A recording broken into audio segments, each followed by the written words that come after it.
Friday afternoon, September 29, 5 o'clock. This time tomorrow, we will pretty much know the result of the big one, the AFL Grand Final. Collingwood versus Brisbane Lions. It's going to be a big one, that's for sure. A rematch of the old days, of the ages. So it's been 20 years since this all went down, or just about to touch over, actually. So here we go. It's going to be a good chat, this one. Not a long one, but a good one. Here we go. Let's bring him on. Lovey, welcome back, mate. Here we go. How are we? Very good, mate. Excellent.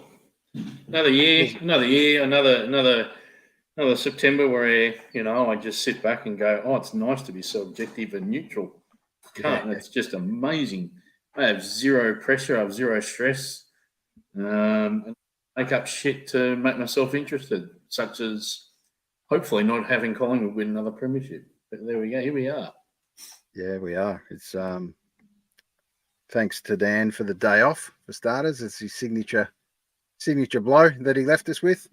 Just to tell you what, there's a 1 hour podcast on that alone if we wanted to. But anyway, yeah, correct. Just enough to kill some more businesses off. But yeah, the day off, the day before. The calm before the storm. Melbourne's actually going to be set alight tonight and tomorrow for this big game, no doubt. Collingwood versus the Brisbane Lions.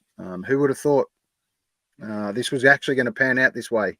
Technically, the top two teams. So it should be no surprise to us. But at one stage, it wasn't looking that way. But Brisbane, to be fair, have got it done up in Brisbane. And Collingwood have done the job in Melbourne to be able to meet on the big stage in Melbourne. The question is, where to from here? It's going to be interesting.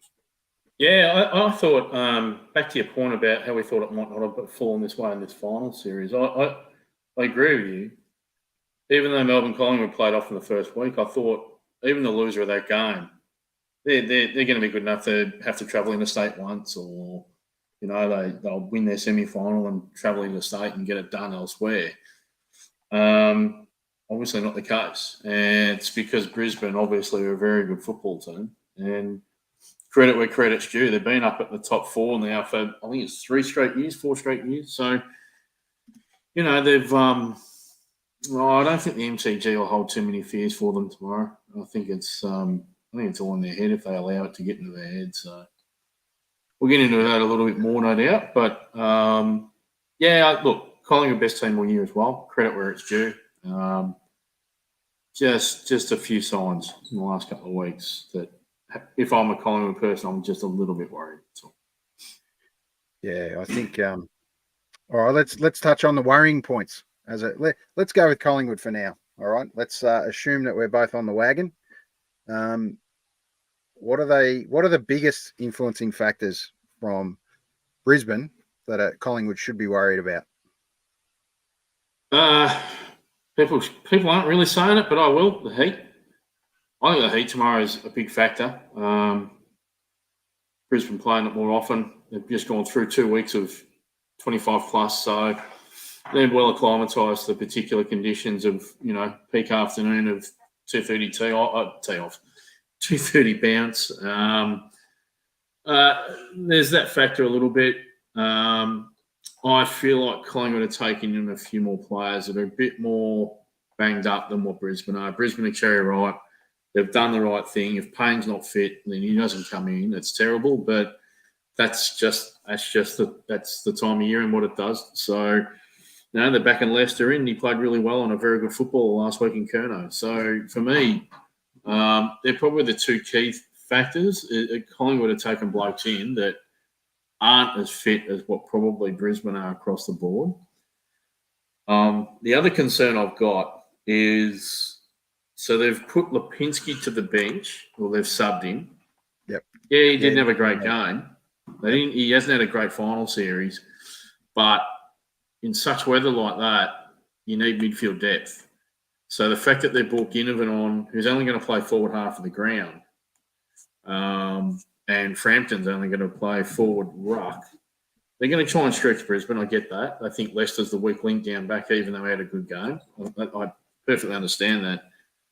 But that means Dacos won't play back, so he's going to have to play forward mid. So they're jigging a few things around, which I don't mind, but they're starting to, they're almost, I feel like, even talking about it, then it kind of feels like hole plugging, particularly in the midfield. Yeah. You've taken depth away with Lipinski, and depth I just mean rotation, rest, yada yada.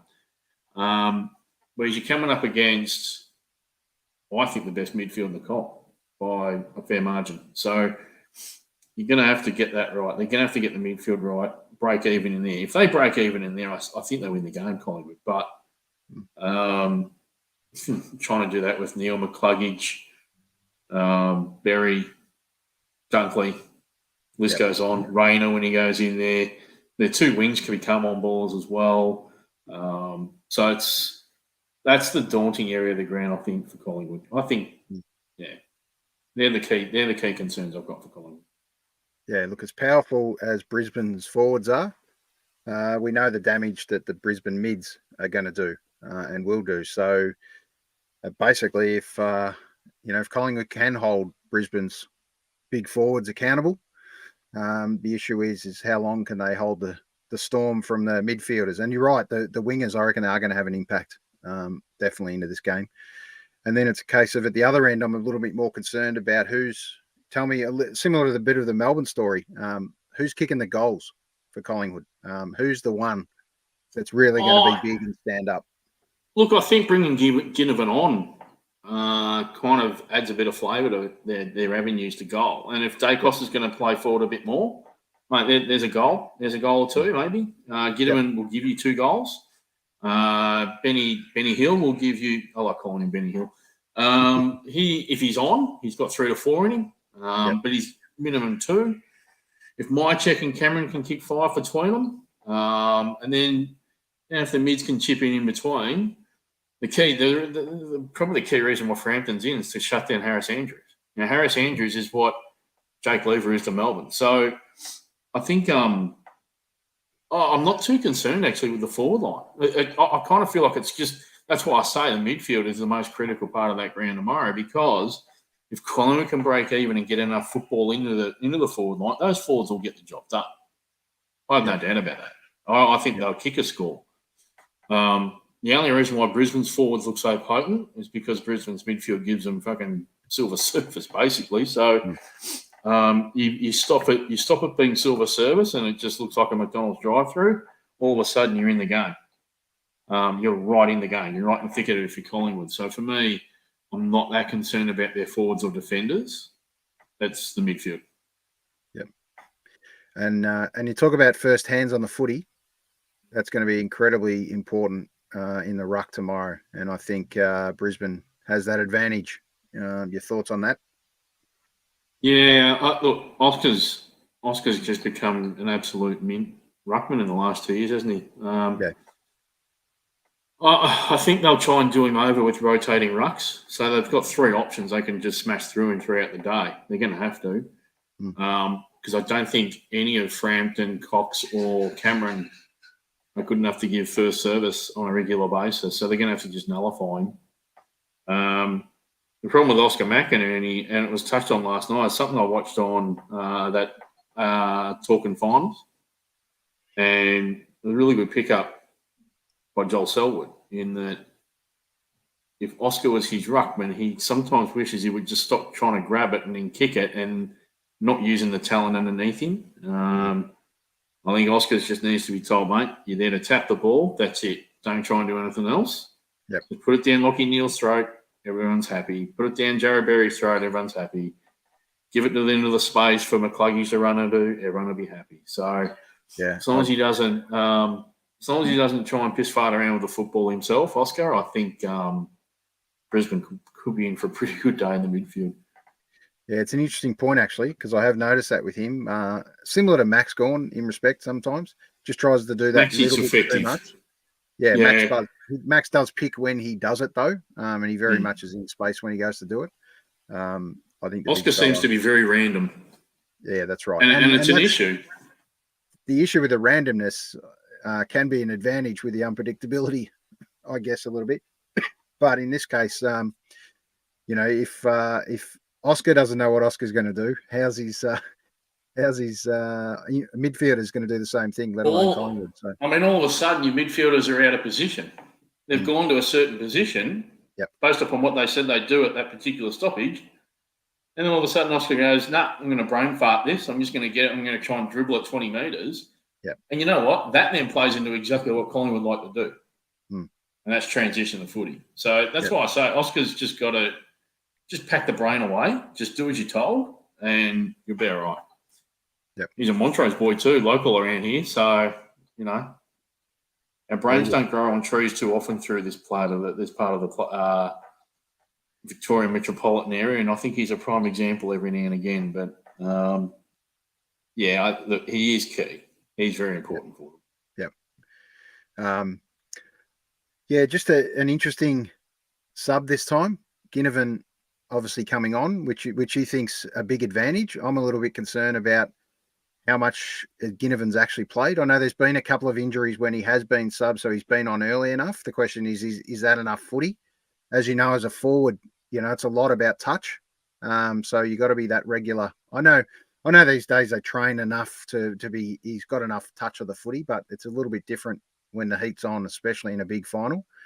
I think Lipinski's a fantastic sub, given that he hasn't been in super form, but he's very much a swing player that they can put in multiple positions. So I think he's a good option. What's your thoughts on the sub? I know you touched on Ginnivan a little bit before, but the impact probably Lipinski can have. You know what? Look, probably the bonus for Ginnivan is if you're only going to get 10 touches, mate, kick us 3 goals. And for the rest of the day, put absolute manic pressure on their defenders. That's all they probably ask of him for the whole day, really.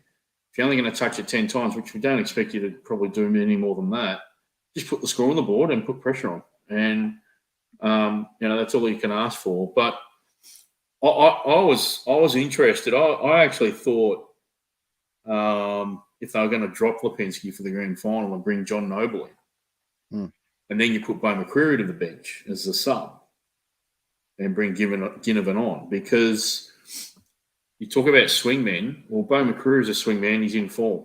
So if you wanted to sub one of those talls out halfway through the third, if a bloke's blowing up in 28-degree heat, Jesus, McCreary's a pretty good footballer to become a sub for you. So you kind of robbing Peter to pay Paul. I just think John Noble is highly reliable across half-back. He had been all year. He's the stiffest bloke all year, not to be playing in the grand final. Yeah, absolutely. Still is. So I thought they may have gone with something like that. But, I'm pretty comfortable. I don't mind it. I mean, if he can kick, if he jags 2 quick goals early, I mean, they're on. Yep. They're on. And the winning percentage with him playing is actually extraordinarily high. So I'm not saying he's the reason why they win games of footy, but if he can get them going early, great, If not, he'll probably get, he'll probably get subbed out second, third quarter if he's not touching it. So you've actually lost nothing for me. Yep. In that. Let's touch on what a great effort it's been for both these teams really to get there. Young coaches that obviously haven't had the most experience. Obviously Brisbane have had a bit more experience now, but in saying that, still a relatively young coach. When I say young coach, not so much age, in years of coaching. And then also McRae, what he's been able to do to turn those boys around and give them belief, really, and let them play footy at the end of the day. And I think I reckon they're both kind of playing really on impact and passion at the moment. So it'll be a fantastic final. I think this is the one we all hoped kind of last year was, I guess, with Geelong. And let's hope it's that, and it doesn't end up being a fizzer too early. I was always concerned about Sydney last year in a grand final against a season campaigner like Geelong. Yep. Sydney ran in with a bit of form going into the finals, and that was great. These two teams have been solid top 2 all year, and I think you'll see that there's a bit of a difference to this grand final, I'd like to think, compared to, because neither team likes to throw the towel in when they're losing either. You think about it. Both teams are really good in close games. So Yeah, I'm hoping it's just going to be an absolute cracker of a game. I think it will be. You talk about experience with the coaches just really quickly. It was funny. Probably in the senior hotspot, well, they got less than 10 years combined, or maybe 10 years now combined. Jesus, they both come from the Hawthorn factory. McRae also spent time at Richmond. So they've been under Clarko, they've been under bloody Hardwick, and, I think all of that, it goes to show that you've got to do your work first before you become a senior coach, and you get you learn off the right people. Then their fortunes seem to turn around a lot quicker than anyone else's. I look at, just really quick, I look at Brad Scott. Brad Scott didn't really do an apprentice under anyone. Did the best he could at North Melbourne. Yep. I don't hold the same hope of turning things around quickly at Essendon in comparison to, McRae at Collingwood. I mean, Collingwood, people forget, under Buckley, they were bottom 4. So what he's been able to do and turn them around, it's been extraordinary. Yep. Yeah, it definitely has. And the settling part for Brisbane is this list they're going in with unchanged for the grand final. I think that's we all talk about stability. One change here or there for what Collingwood have done isn't going to make a massive difference, but it just talks about being settled. Frampton, is he the man? He has to deliver in this final. He can't be a weak link. He can't afford to be one. Hasn't played a final this season. So, yeah, let's see what happens, mate. But look, if it comes down to the last minute, like I'm hoping it does, let's get a tip off you, Lovey. What's your thoughts? What happens in the last minute if it goes down to the last minute? I think Brisbane milked the clock in the last minute. I'm going to be boring. I think Brisbane, been a professional machine all year. I think they milked that clock, that last minute down, because they're going to be up by about 8 points. So for me, it's Brizzy by 8. Yeah, okay. I just think they're the more complete team. Yep, I'm tipping a close one. What's your wild fantasy this week, mate? Yeah, well, I'm hoping in the last 15 seconds the ball comes out of the middle, unbelievably by DeGoey. As he's been fantastic all day. Yep. Kicked it down to Dacos, who's been injured and ends up in a pocket in the last few seconds and takes a mark in the last few seconds to have a kick after the siren. So that's what's going to happen. Does he kick it?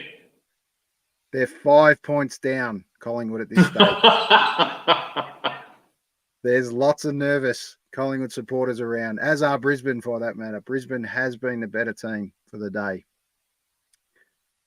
Then it's the big question. He's in the pocket.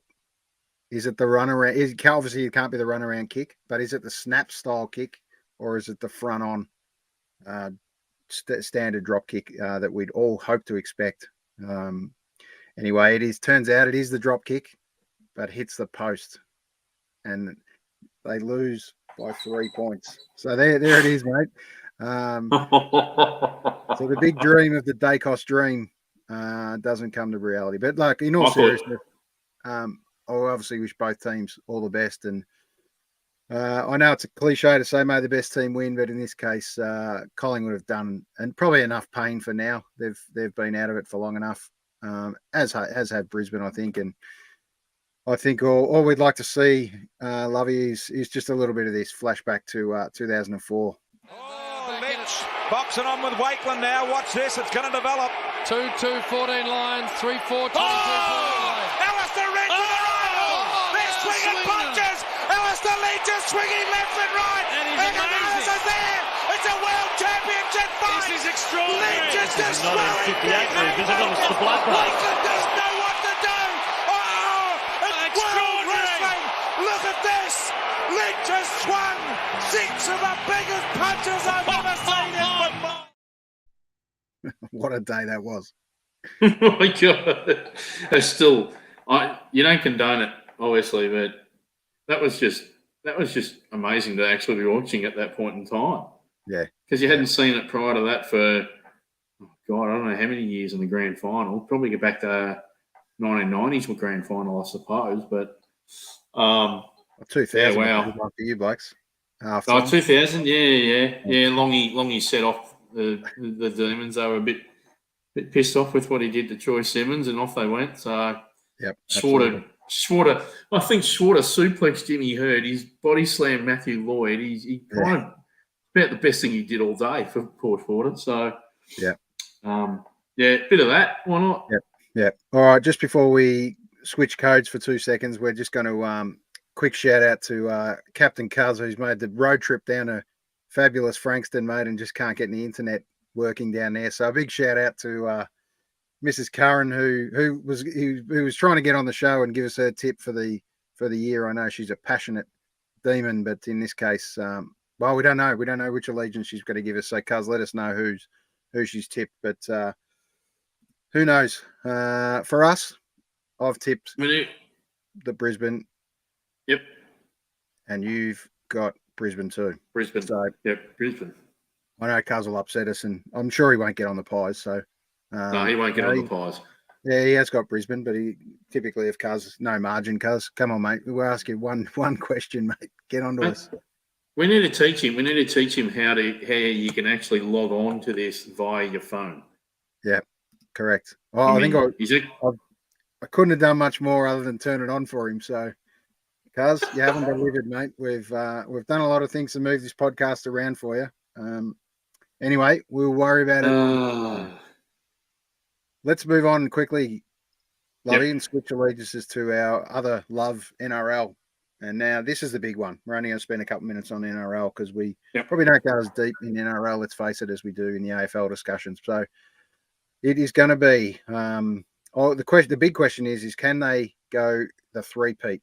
Penrith Panthers, incredible team. Can this legacy continue, and can they be probably one of the greatest NRL teams ever? Oh, they'll be the greatest if they win three. I mean, when was the last time that was done in the NRL? Certainly, I can't recall it in the modern era. You'd almost be going back to the 70s, maybe, of the Western Suburbs or something like that. Or was it Eastern Suburbs in the early 80s, I think, off the top of my head. Otherwise, it's St. George's 11 in a row back in the 60s. So, look, if they get the three-peat in and their competition is so much more even, if you know what I mean. Like they've got 12 to 13 teams every single year that are clamouring for the 8. They're top 8 in comparison to ours, and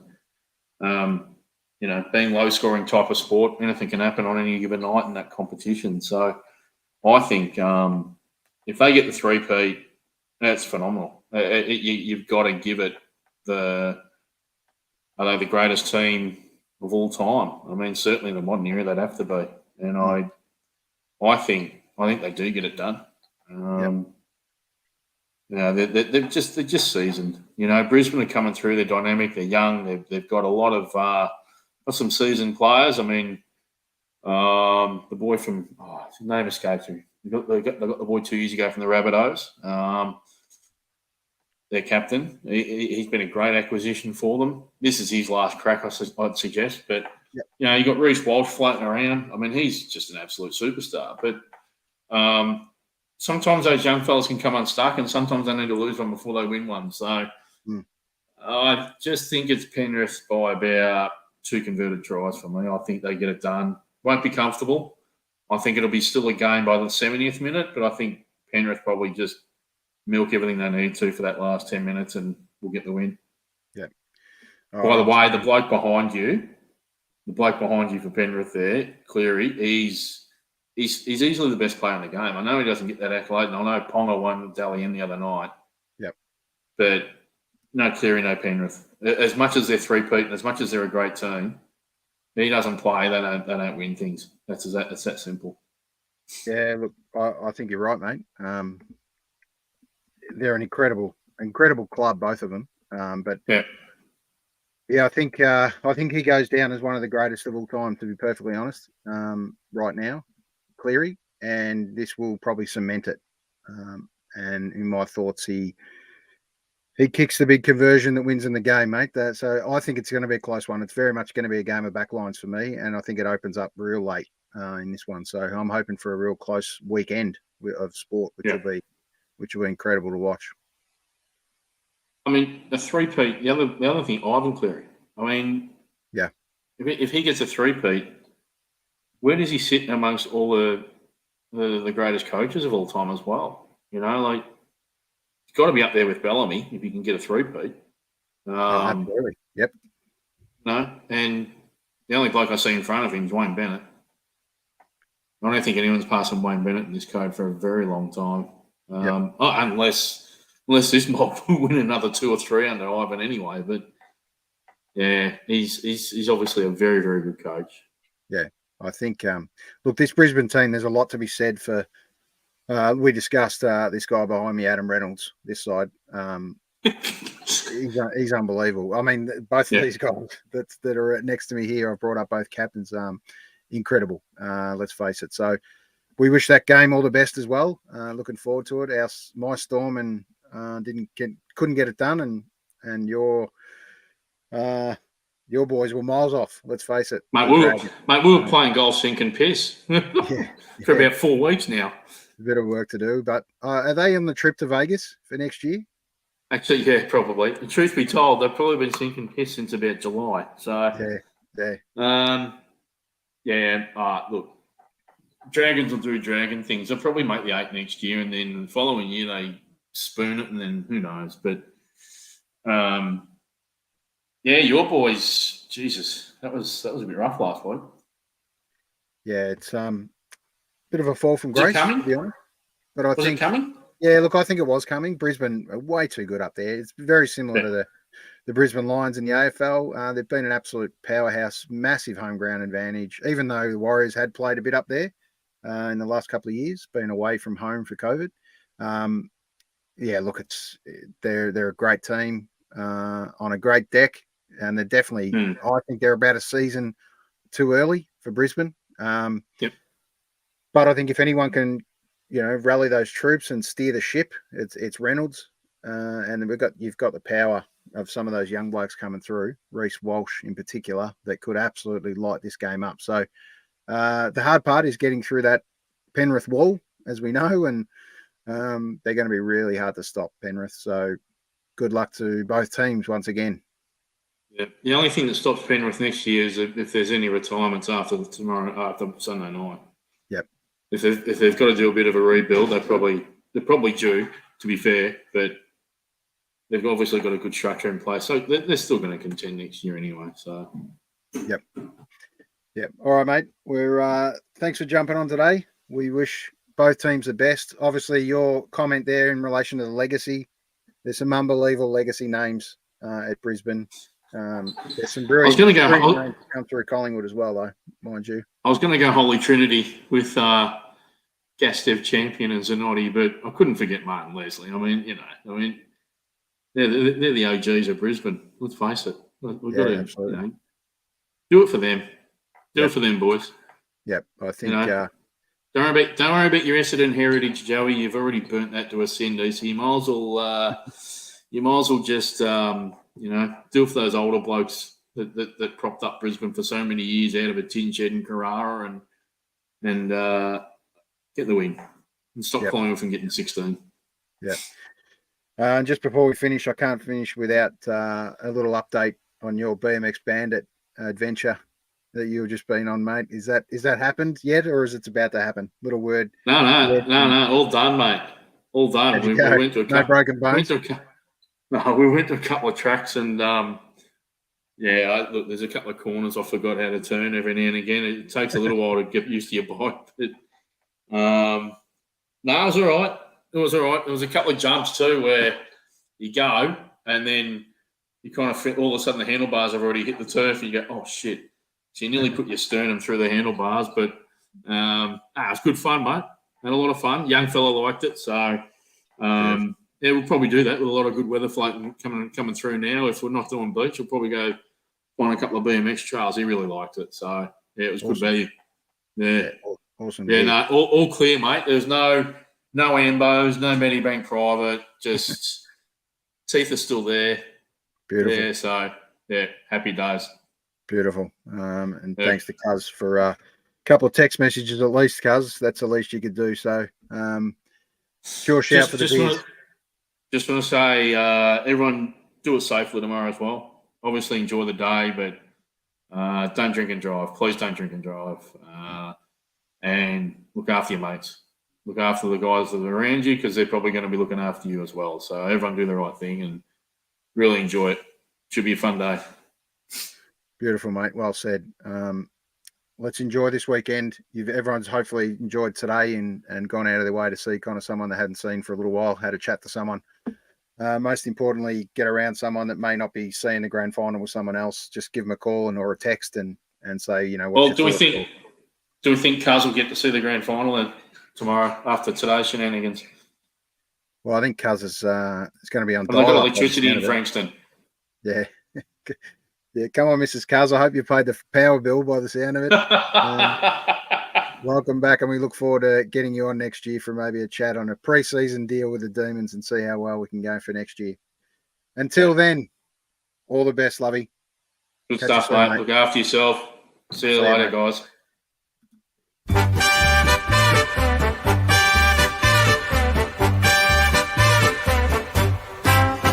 It's a